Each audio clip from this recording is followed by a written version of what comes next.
another beast mode, my version of a beast mode anyway. And my version of a beast mode is very often everyone else's version of a everyday perfume, but you know, each their own. I thought I'd get this one on quite quickly because the Stella McCartney perfumes, I think they've all been discontinued, which is, I think, very heartbreaking for a lot of people, because I've seen enough on YouTube already to know that some people are absolutely in love with this particular perfume, and it is their desert island perfume, if you see what I mean, like if they could only have one. And the same with some of the other Stellas, the original first Stella perfumes. I know that a lot of people absolutely adore the original Stella and the Stella Sheer, you know, and I think they'll all be gone soon. They're already getting harder to find. But luckily, Stella Pop is still relatively easy to get hold of. And I have this little collection because they have these... I mean, they're cool, but they're annoying. They're not very good sprayers. They look awesome, but I mean, this is a bit annoying. You can't decant it into anything, really. So I have the normal one that I've got at home. This is for when I'm going away, and I think I'm going to want to wear it a few times. And this is to take to work. This is a rollerball version. And I can just put in my handbag and take to work to top up if I'm wearing this one. Or, you know, anywhere. Sometimes I wear it to work. Only in winter, really, to be honest. I wouldn't wear this in summer, it's too strong. It's a bit more of an evening perfume. And this rollerball is perfect for a handbag.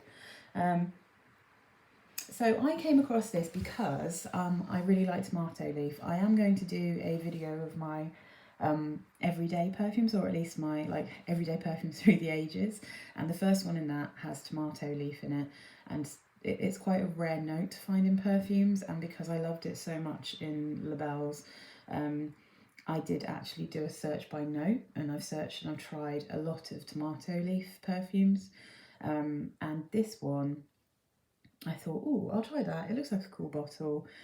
Looks kind of interesting. The notes, I'll smell it. The notes, I don't think in any way can explain what this perfume smells like.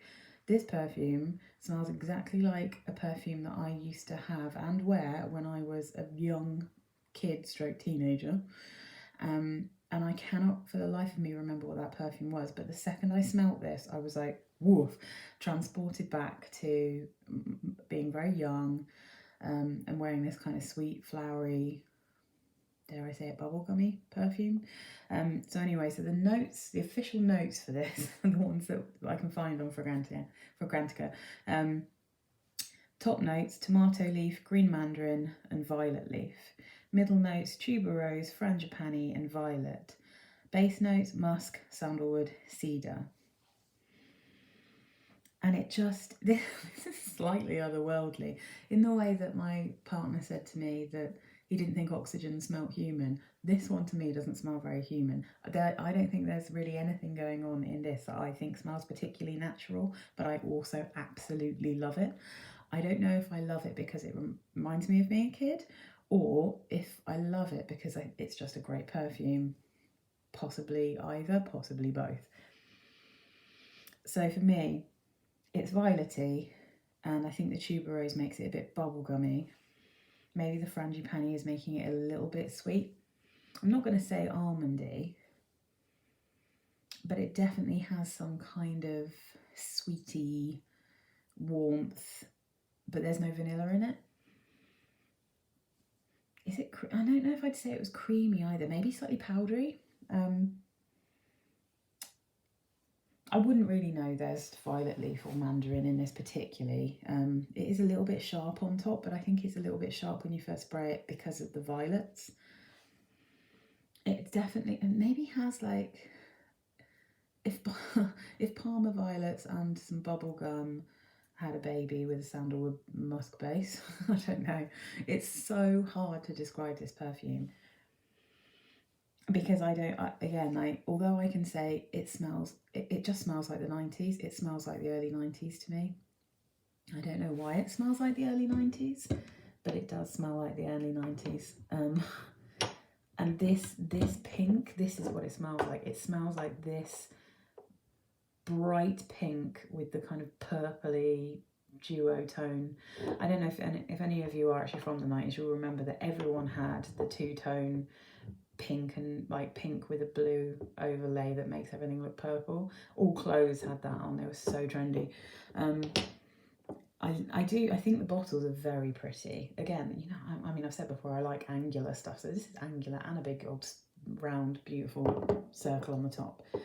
It's so delicious. I think it makes everyone smell very delicious. I reckon this is one that I would recognise quite clearly if someone else was wearing it out and about. And I'd be like, oh, Stella Pop.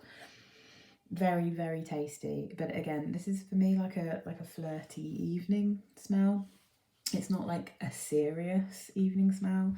It's a slightly sweety, but again, the violet is stopping it from being cloyingly sweet to me. Like, this isn't vanilla-y crazy sweet. This is just sweet in a slightly bubblegum but slightly acidic way.